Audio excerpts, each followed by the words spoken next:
अलंकार सर्व काही आहे, कशाची कमतरता नाही. शिवाय दागिन्यावर दागिने, दागिन्यावर दागिने. आणि माऊली अहो त्यातल्या त्या स्त्रियांना जास्त जास्त आवड कशाची? कशाची? नवनवीन पैठण्या परिधान करणं. पैठण या सुद्धा आहेत. अगं पण मला सांग, तुला असं वाटत नाही का ग, जीवनात कुठेतरी जन्माला येऊन काहीतरी नाविन्य पाहावं? नाविन्य वेगळे वाटत असतं पण कुठं पाहिजे जाणार? इथे मिळणार नाही. पहा, निरीक्षण कर. या पाताळाच्या ठिकाणी बदल आहे काही नाही आहे, तसं नाही. यात काही बदल नाही, पण असं एक स्थान आहे इथे नाही, याच्या वर म्हणजे मृत्यू.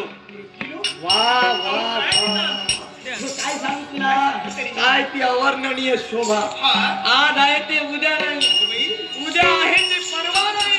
क्षणोक्षणी तो बदलत जाणार निसर्गरम्य असं वातावरण, झुळझुळ झुळझुळ झुळझुळ वाहत जाणारे घरे, मोठ मोठे वृक्ष, दुडुदुड दुडुदुड दुडुदुड दुडुदुड दुडुदुड धावत जाणारी चित्ती, हरणाची पारखी, पिटिक पिटिक पिटिक पिटिक पिटिक.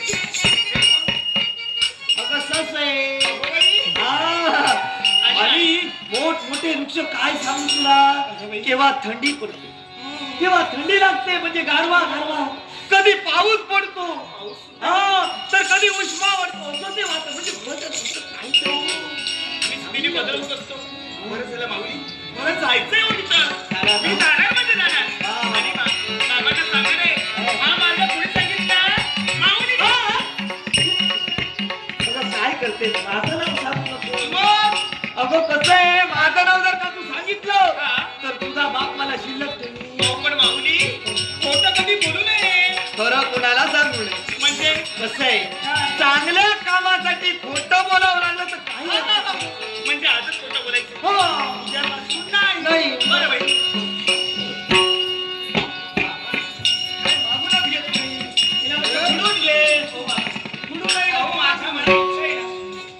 आज सांगा मी उद्या सांगा. पण बाबा आज सांगते बाबा, मला ना मृत्यू लोकांच्या ठिकाणी जायचंय. मृत्यू वनविहार करण्यासाठी. वीरा बापाची वीरा कन्या तुझ्या इच्छा मी केव्हा जाईन ना.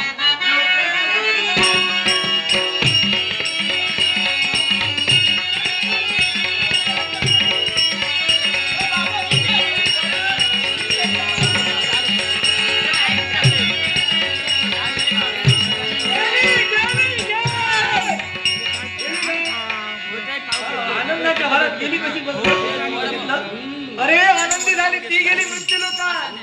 तू केव्हा रे जाणार स्वर्गात?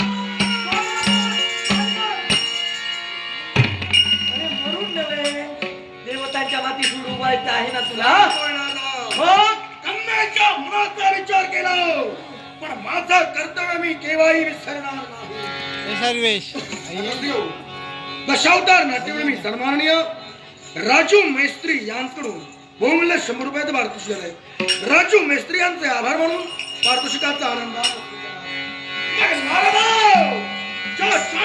देवतानी माझ्या पूर्वजाला संविलो, त्याच देवतांच्या सेवेसाठी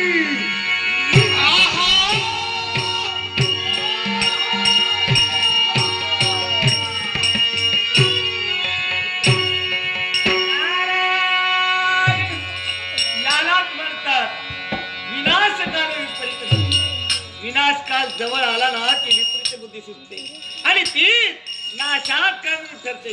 हे दानवेश्वर म्हणजे कोणी सामान्य नव्हे, सर्वस्व दान करणारे हे भोळे दानव. पण यांना वर मिळाला की हे उन्मत्त होतात, वारे पाताळ घेतात. अरे या नारदाला तू ओळखलं नाही.